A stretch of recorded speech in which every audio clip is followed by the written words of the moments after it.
Hey man, are you okay? Yeah, I'm just really tired.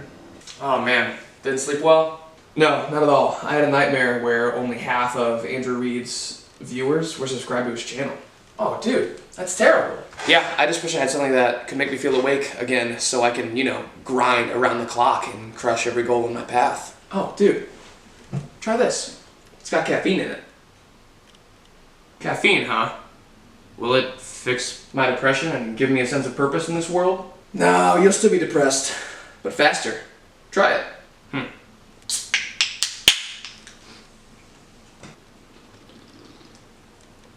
Holy fucking shit. What? Yes! Let's go, dude! Woo! No need to worry about doing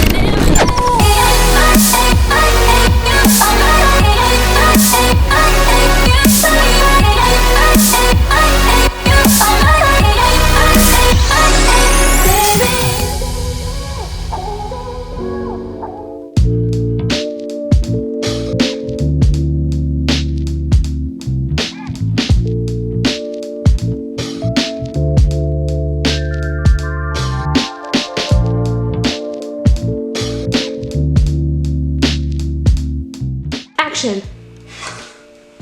What's up, ladies and gentlemen? Welcome back to the channel and welcome to a brand new YouTube video. Hope you guys enjoyed the fun little intro I just did. Trying to do different things in my videos lately, trying to have a little bit more fun, trying to entertain a little bit more. So if you guys like that, please let me know in the comment section down below. Right now, we're whipping up some anabolic French toast because your boy is fasted and I never do that. Had a busy morning, but I'm hungry. So let's make some French toast.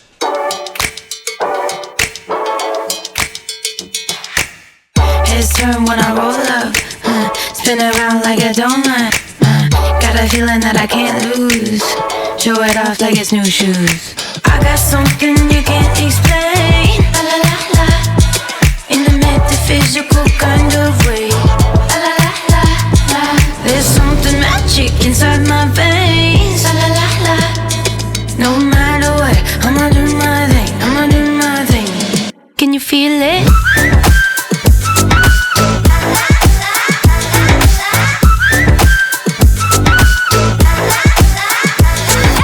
And there you have it, ladies and gentlemen. Low calorie, high protein, French toast. It's delicious, it's nutritious, it's going to be fantastic. I'm gonna smash this and get some work done.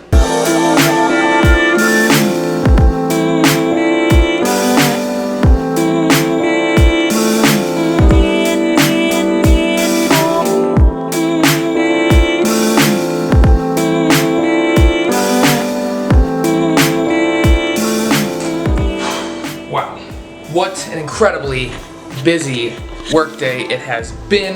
Ladies and gentlemen, this past week has been absolutely insanely stressful, but that is not what we're talking about right now. What we are talking about is caffeine consumption. While yes, I did want to put in a little fun skit at the beginning of this video regarding caffeine and the consumption of caffeine, I actually did have a talking point about it, and I was gonna put this in a video a while back. I had like a couple videos back, I had like a 5 or 6 minute rant about caffeine because someone had said something at the time that kind of got under my skin in terms of, what they thought was best for me and why they thought that my caffeine consumption was dangerous or bad or too much or whatever. But that's not what we're gonna do. I did just want to make a couple quick points about caffeine in general. Now, the first thing I want to say about caffeine consumption or anything, any advice that you take from me on this channel, I'm not a doctor, I'm not a physician, I don't have any particular piece of paperwork or certification that would designate me to be the person to take this advice from. So at the end of the day, you need to find out what's best for you, and more often than not,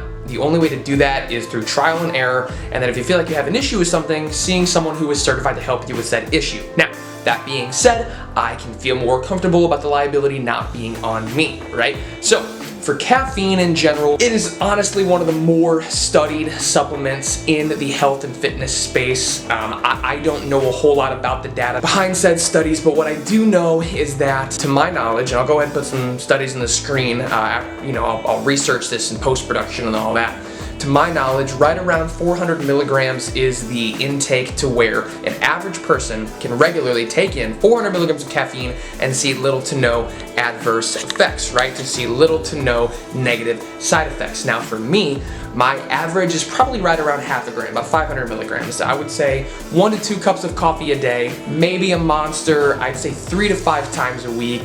Sugar-free sodas, you know, those have anywhere between 50 to 100 milligrams of caffeine, depending on which one you get. And on the weekends, I don't really drink as much. You know, I have my pre-workout, whatever, and some days I take 1 scoop of pre-workout and I feel like I'm a little too caffeinated, or if I've had a fair amount of caffeine leading up to the workout. But for the most part, I'm rocking right at about 500 to 600 milligrams tops daily. Now, that is, in my opinion, a safe number for me.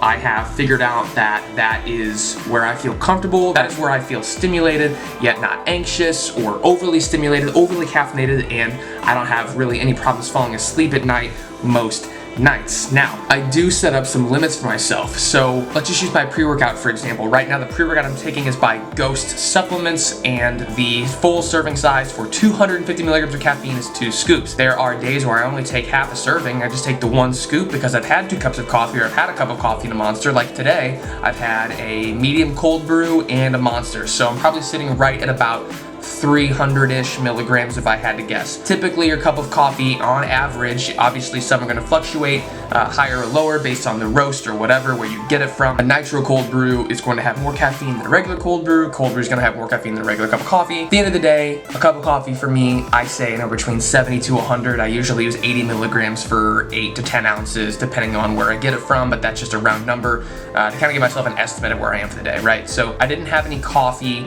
from here at the apartment, didn't have any bar coffee today, so I had a Monster at 10 a.m., I had a cold brew right around noon, so I'm sitting probably right at about 300 milligrams of caffeine for the day. Do I think I'll need a full 2 scoops by workout tonight? Probably not. I probably won't, and quite honestly, I'm just a little bit tired today, and I don't really want to be up any later than about 10 p.m., so what I'll probably end up doing is just taking 1 heaping scoop, so right about 125, 150 milligrams of caffeine in the pre-workout, and then doubling up on the pump pre-workout. That way I can focus on getting better blood flow to the muscles, focusing on my pump, focusing on my focus, really just trying to avoid having too much caffeine. So what I do want to say about caffeine consumption is that there are studies done. Some people will say that 2 cups of coffee is going to kill you, and some people will say that you can have as much as you want as long as it's not affecting your recovery, your sleep, your hydration, your performance in the gym, or it's not affecting your blood work. Like, that's really, at the end of the day, what's most important. So if on paper you can say, hey, I'm a healthy person, like, it's not affecting me negatively, and no matter what you say, like, I'm gonna keep doing what I'm doing, like, ultimately, we are gonna do that, right? Like, I don't feel that I'm unhealthy for having half a gram a day. When I worked at the supplement store that I worked at years ago, I would have a gram pretty regularly. Not every day, but it would not be uncommon for a 14-hour day to be a gram of caffeine, because I'd wake up, do an event, open the store, finish my shift, go work out, do my outside work, and get home at 9, 10, 11 o'clock, and I've been up since 5, so like, yeah, something like that, I would for sure have a gram of caffeine. We're talking like a Monster, we're talking caffeine pills, we're talking coffee, we're talking pre-workout, like, yeah, I was stimmed out of my freaking mind. I was stimmy turn. I was freaking stimmy neutron back in the day. I've definitely dialed it back, and well, to be honest, are there days where I could dial it back? Yeah, probably. But for the most part, 500 milligrams is a comfortable number for me. At the end of the day, caffeine consumption, much like everything else in the health and fitness space, figure out what works best for you. Eat protein, drink water, sleep well, train hard, recover harder. Follow those rules, stick to what works best for you, and you're gonna be just fine.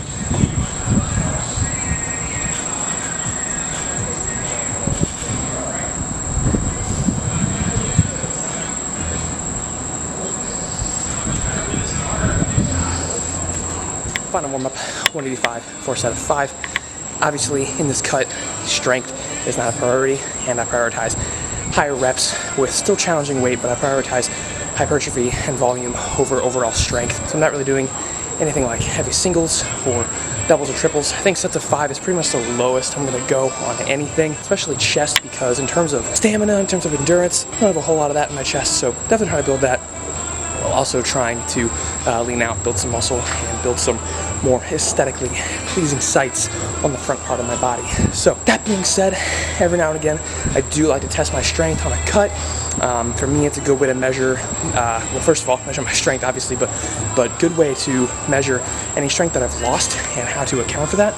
That way, the next time I cut, next time I'm in deficit, next time strength isn't my focus, I can better tackle that, or the next time that strength is my focus, I can approach it in a more accurate way as opposed to just estimating. So we're gonna throw 200 pounds in the bar.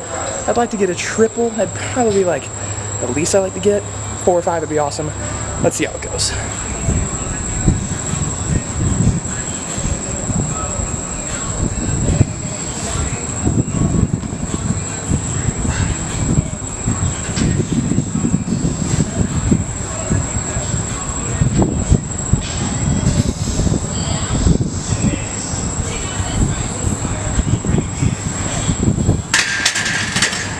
Yeah, strength still there, 200 pounds, top set of 5.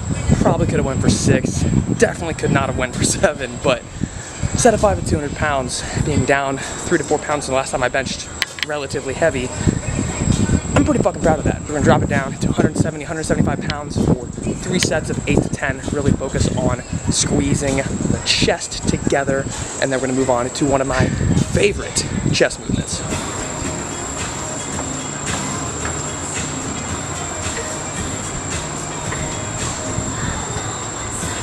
So for a number of reasons, that's one of my favorite chest movements. But the main one being is I feel, for me, I get the best stretch on incline dumbbell chest press because 1, I'm on an incline, so my shoulders are just in a really good position to press. But 2, I can go a little bit further back on the bench than I could on a flat dumbbell or on a bench press. So for me, hitting that is one of my main accessory movements. I feel that that is a lift that contributes the most to my bench press strength, my bench press numbers. Personally, definitely recommend throwing it in more frequently, focusing on progressive overload in terms of reps, weight, tempo, really focusing on the squeeze. Promise you, you're not gonna regret it.